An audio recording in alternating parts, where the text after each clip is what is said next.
Yezu Kristu nk'uko yashikirijwe na Matayo.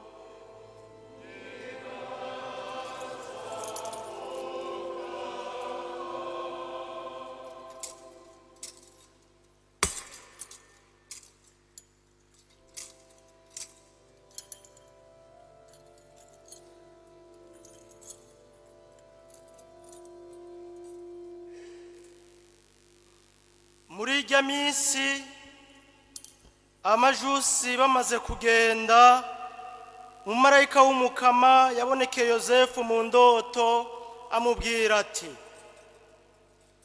vyuka ufata umwana na nyina uhungire mu Misiri, uzugumeyo gushikaho nzokwakurira, kuko Herodi aza guhiga umwana ngo amwice. Yosefu rero aravyuka mw'ijoro, afata umwana na nyina ahungira mu Misiri, agumayo gushika Herode apfe, kugira ngo iry'umukama yari yatumye umuhanuzi ritahe ngo, umwana wanje naramuhamagaye ngo ave mu Misiri. Herode amaze gupfa, umumarayika w'umukama abonekera Yosefu mu ndoto akiri mu Misiri, amubwira ati, vyuka ufata umwana na nyina ugende mu gihugu c'Isirayeli, kuko abarondera kwica umwana barapfuye. Yosefu aravyuka afata umwana na nyina yinjira mu gihugu c'Isirayeli. Yamara yumvise ko ari Kelawusi ari we atwara Ubuyuda mu kibanza ca se wiwe Herodi, aratinya kujayo. Aburiwe mu ndoto aragenda mu ntara y'Ubugarire, aja kuba mu gisagara citwa Nazareti. Uko niko iryavuzwe n'abahanuzi ryarangutse ngo, azokwitwa umunyanazareti. Iryo ni ijambo ry'umukama.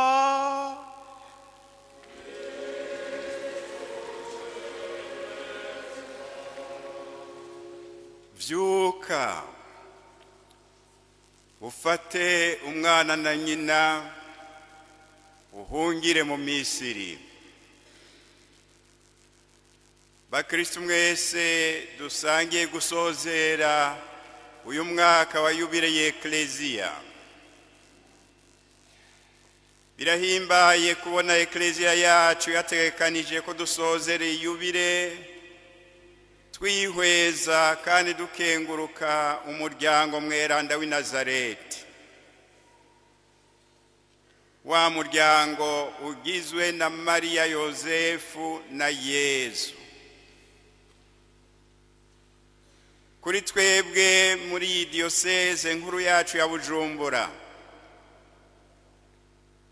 ni nk'amata vyaye amavuta, kuko dusanzwe twashize urugo n'umuryango mu nkingi zihambaye za mbere tubwirijwe kubakirako ya Ekleziya muryango, kugira ngo ibe Ekleziya irangwa n'ukwemeranya ko n'urukundo rw'ukuri. N'amata vyaye amavuta. Umweranda Papa Yohani Paulo wa kabiri niwe yamaze ati, urugo nagahambaye, kuko ariko kazoza ke Ekleziya na k'igihugu. Urugo nagahambaye. Vyuka ufata umwana na nyina ubahungishirize mu Misiri.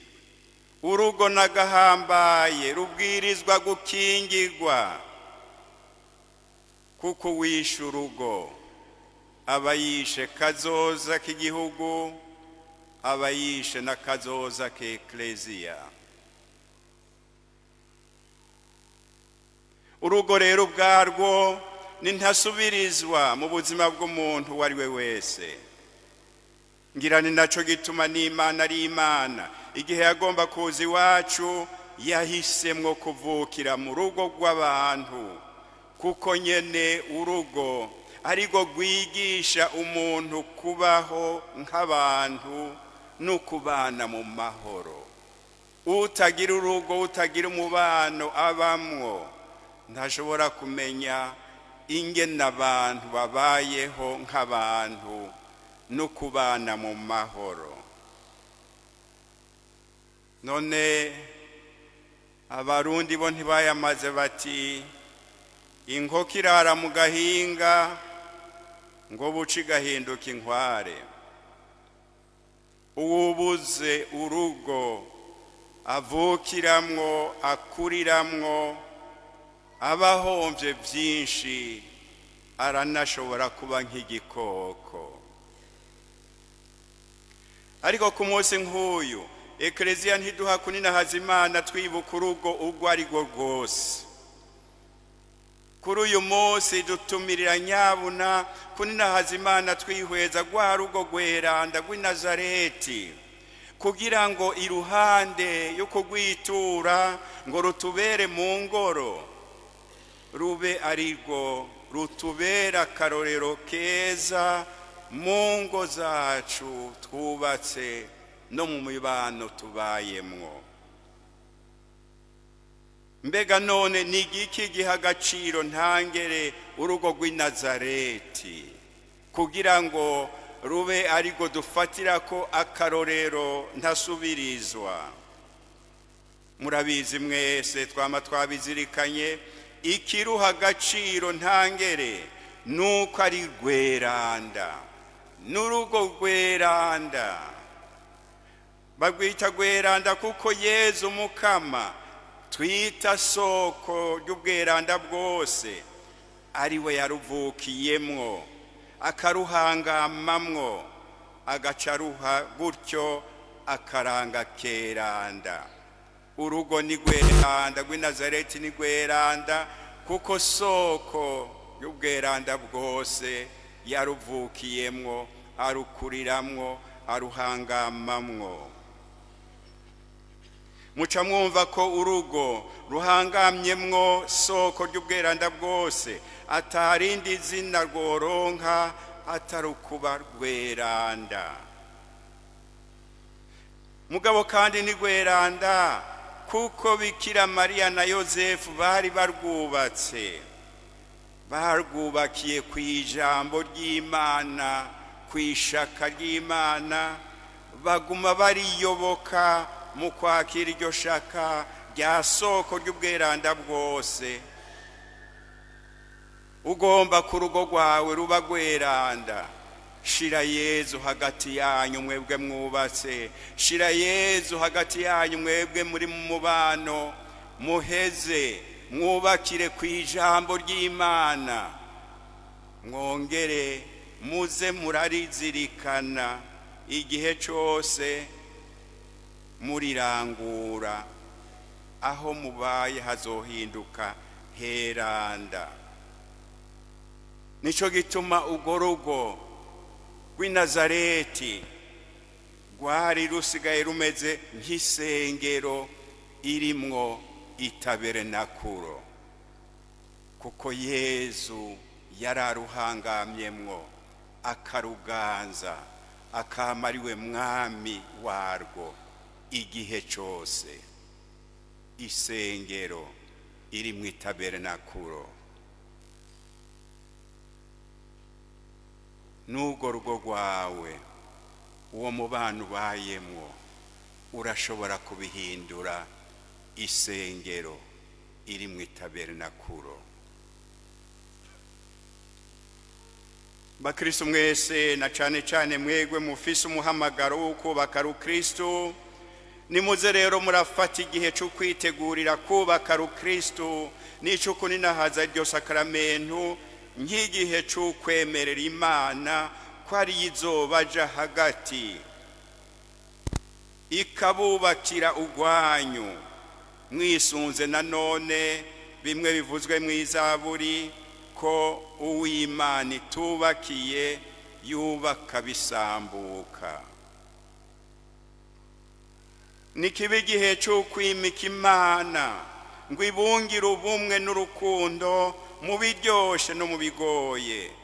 Gutyo niho na ya nyigisho y'inama nkuru ya Vatikano ya kabiri izoranguka, maze urugo mwubatse rukaba koko eklesia y'imuhira, eklesia yo haziko.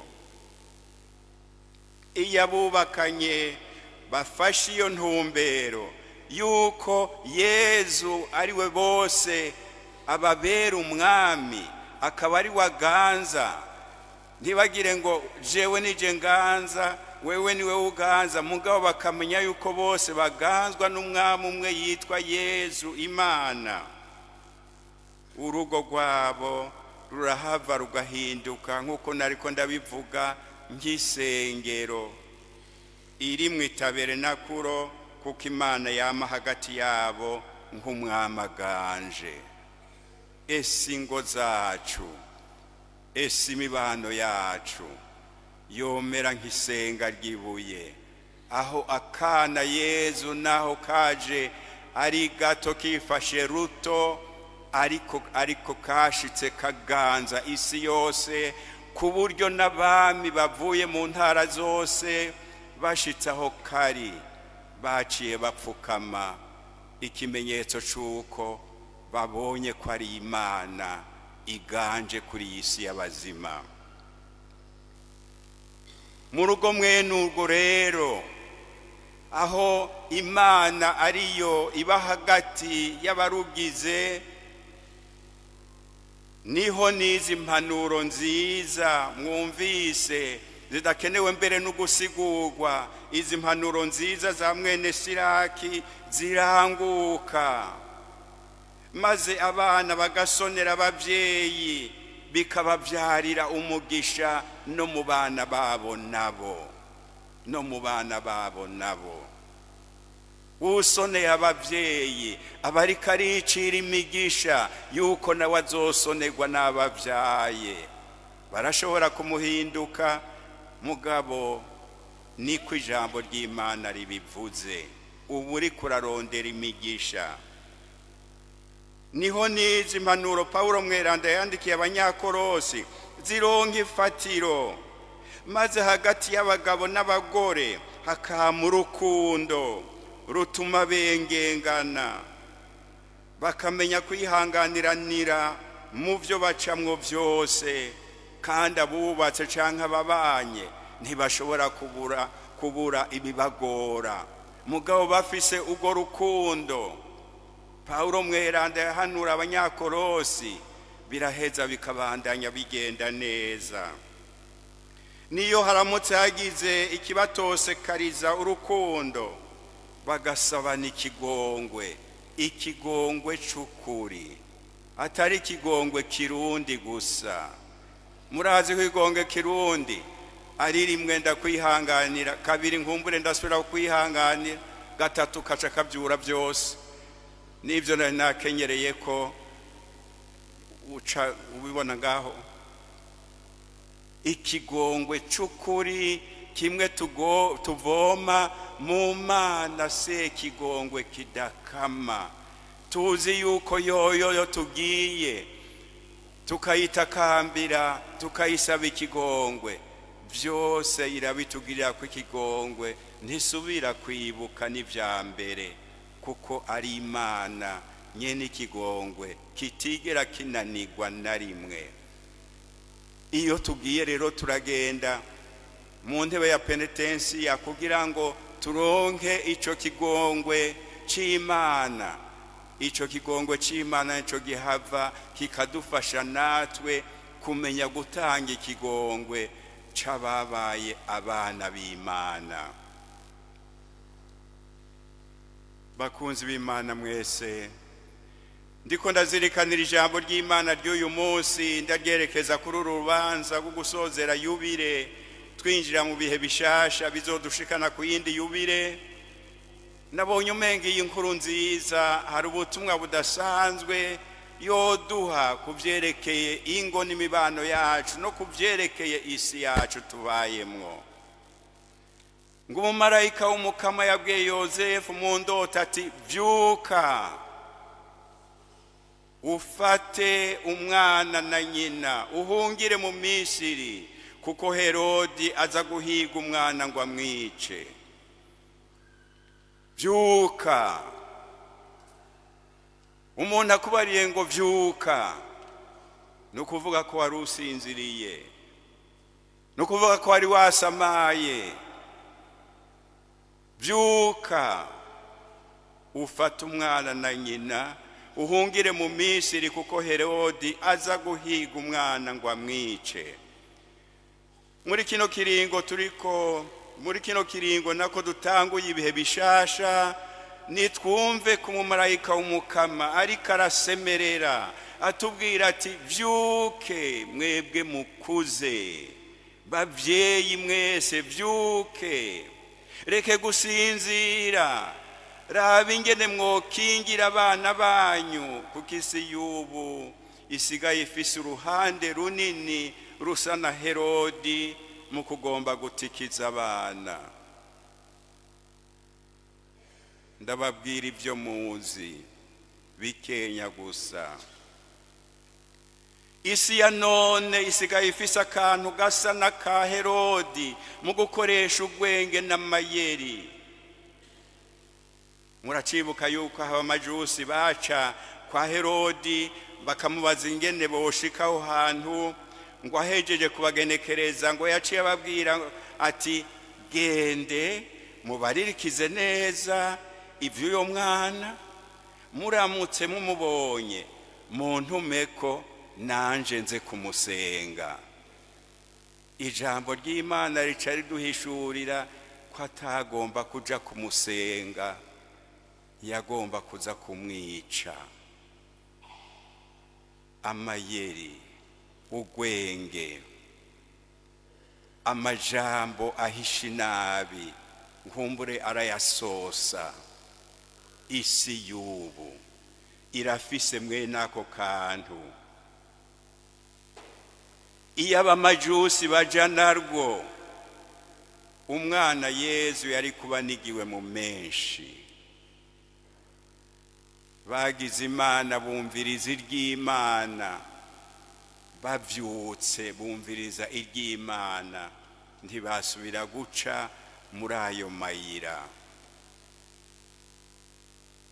None rero bavyeyi, eka mwese bakristo, vyuke nimwikangure, nimuze dusubire tuze turumva iryavuzwe n'Imana ryerekeye ingo n'imiryango. Niho hari ubukiriro. Izindi nyigisho zose zizoza zisambura iz'Imana yatanze ku ngo n'imiryango ziradusambura, zirabasambura, zirasambura isi yacu. Vyuke nimwikangure. Hari ba Herodi bihishe inyuma y'ibisa n'iterambere, bakazobabwira ngo ntimuvyare, namwe mukaja narwo. Ngo Imana yararenganije umugore, ngo kuko ari we yibungenga wenyene, ngo mbega niwe ko umugabo atibungenga wewe, ngo akona karenganyo. Ngo none umwana nasigare asamirwa mu gisa n'ikibiriti, kiba arico kimubera inda y'umuvyeyi, tukaja nago. Ngo bariko baraturenganura.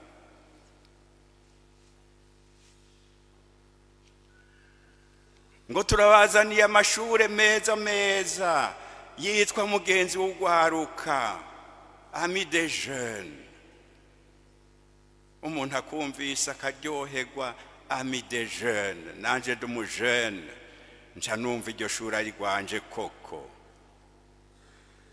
Muri mwene ayo mashuri ugasanga mu biyaranga, uretse ko bagira nk'ibyo ahandi hose bagira, mu biranga ayo mashure ugasanga nuko bubahura ubwo gwaruka, gushurashura atakinya ngo kizima nuko muzoba mwikingiye. Tukaja narwo. None umwana nibatangura kumunigira mu menshi ngo ntavuke, uramutse avutse akavyarirwa mu kibundikiro c'igihingurano, agize ngo arakura agakurira mu buhumbu, isi yacu irikirava he ijahe. Vyuke muhungishe abana banyu mu Misiri. Ngaka kamo ka mbere umumarayika w'umukama yateye Yozefu ngo akingira akana Yezu kagira kicwe atana kimwe kazira. Utwana Yezu kuri iyi si ya none turiho twirirwa turicwa tunigirwa mu menshi atana kimwe tuzira. Akamo ka kabiri gasa nako nyene ngo fata umwana na nyina uhungire mu Misiri. Nguko maze kubibasigurira ikindi gihe, Imana nahari Imana yamye ikenera ubuhungiro, yije ngaha mu bantu kw'isi y'abazima. Mu vyanditswe vyeranda turabona ko n'umuryango wa Yakobo wahaswe kuzimangana, wishwe n'inzara igihe amapfa yatera, wagiye kuhatogwa nuko hari umwana yitwa Yozefu yari yagurishijwe ashikanwa mu Misiri. Uwo mwana wo mu Misiri niwe yabakijije. N'uyu Yezu yatahabona mu Misiri ngo ahungireyo yagira yicwe. Afrika yacu rero yamye ari ubuhungiro bw'ab'Imana n'Imana nyene, mu gihe abaganzwa na ba Herodi baba bariko baratera akagera Imana. N'ubu bisa n'ibiriko biribonekeza uko nyene kw'isi ya none. Ntiduhave rero tugira ngo ko n'abari batumenyesheje Imana ya Yezu Kristu benshi muri bo basa n'abamaze gutera akagera Imana, ngo natwe tuce tubigana no muri ivyo byo gutera akagera Imana. Nitwemere nyabuna duhimbarwe nuko dushoboye guha ubuhungiro Imana yacu, nagateka kuri twebwe guha ubuhungiro Imana. Nidusaba Imana rero ngo igihugu cacu kibe mu bihugu bibera Imana imisiri y'ubuhungiro bw'Imana, kandi kugira ngo bishoboke, kuko igihugu kigizwe n'abantu, kigizwe na zango, kigizwe n'imibano, kugira ngo bishoboke ingo z'abakristu n'imibano y'abakristu nibivire hasi rimwe, vyimike Yezu mu ngo no mu mibano, bigume vyumviriza kandi vyumvira Imana mwijambo irungikana intumwa zayo zitandukanye. Gutyo tuzoba turiko turagira iki gihugu cacu igihugu ceranda, aho Imana ariyo yiganje kandi izoduhezagira. Imana ibandanye duhezagira. Amen.